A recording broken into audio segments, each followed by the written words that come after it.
नमस्ते, जय Hind, Vande Mataram. BMC election में मतलब महाराष्ट्र के जो बीएमसी इलेक्शन हुए, उसमें जो रिजल्ट था वो ये तो दिखा दिया है, ये तो कंफर्म कर दिया है कि देखो यार, जो पहले चलता था कि डिवाइड एंड रूल, वो नहीं चलेगा। ये जो राज ठाकरे है, इसने बहुत प्रयास किया, बहुत ज़्यादा प्रयास किया कि हिंदी और मराठी में लड़ाया जाए, जैसे स्टालिन करता है ना तमिलनाडु में। बहुत प्रयास किया, लेकिन मुझे लगता है कि इस पे ना एक एक चीज बहुत भारी पड़ गई, ये वो ये समझ नहीं पाया। और जानते हो क्या, ये वीडियो देखो, फिर हम लोग बात करेंगे ना क्या भारी, आप समझ जाओगे कि क्या है, कि क्या भारी पड़ा। बस इसको ध्यान से सुनो क्या कह रहे हैं। क्या सोचा था?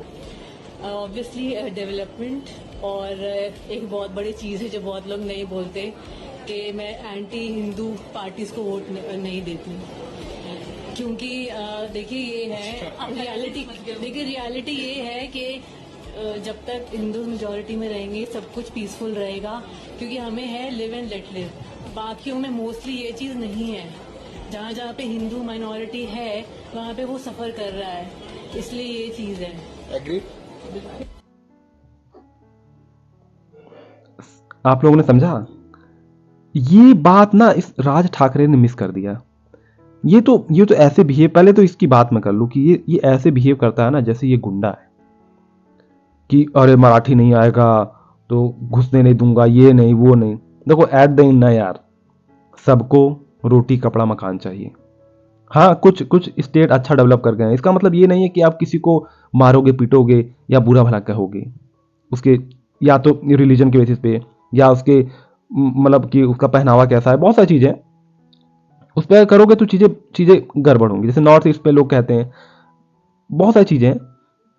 लेकिन आजकल ना जो मेन मुद्दा है, मेन मुद्दा इन सेंस मैं ये कहना चाहूंगा, ये मेन मुद्दा इन सेंस मैं ये कहना चाहूंगा कि जैसे क्या होता है ना, कि जब तक इंसान को ये रियलाइजेशन नहीं होता है कि उसके लिए क्या महत्वपूर्ण है, उसके लिए अलग मुद्दे महत्वपूर्ण होते हैं। सही बात है कि नहीं? जैसे इस समय क्या है, लोग इन्होंने स्टार्ट किया एक बात से कि डेवलपमेंट, या सारे लोग को रोटी कपड़ा मकान चाहिए, लेकिन इसके बाद क्या चाहिए? इसके बाद सेफ्टी चाहिए। अगर कोई ये आपको फोर्स करे कि भैया रोटी कपड़ा मकान तो मिल जाएगा लेकिन सेफ्टी नहीं मिलेगा, तो आप ये सोचो, आपके पास सब कुछ होगा लेकिन अगर सेफ्टी ना हो तो क्या मतलब इस चीज का?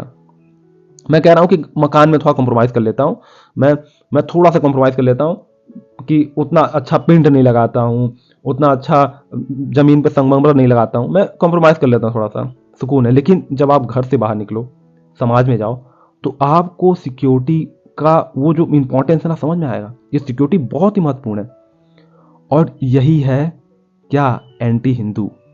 क्योंकि सारे लोग जानते हैं कि अगर हिंदू माइनॉरिटी में आए तो जो कश्मीर में हुआ वो होगा, जो बंगाल में हो रहा है वो होगा, जो पाकिस्तान में हुआ वो होगा, जो बांग्लादेश में हो रहा है वो हो रहा, जो अफगानिस्तान में हुआ वो होगा, जो ईरान में हुआ वो होगा।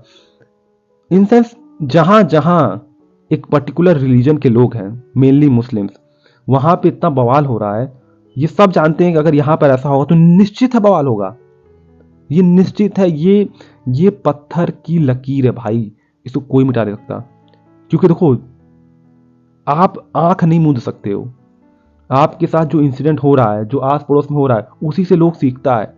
दूसरे घर में आग जला और उन्होंने गलती की, क्या गलती की उस पर स्टडी होती है और समझ में आता है कि और ये गलती हुई, उसको रिपीट नहीं करना।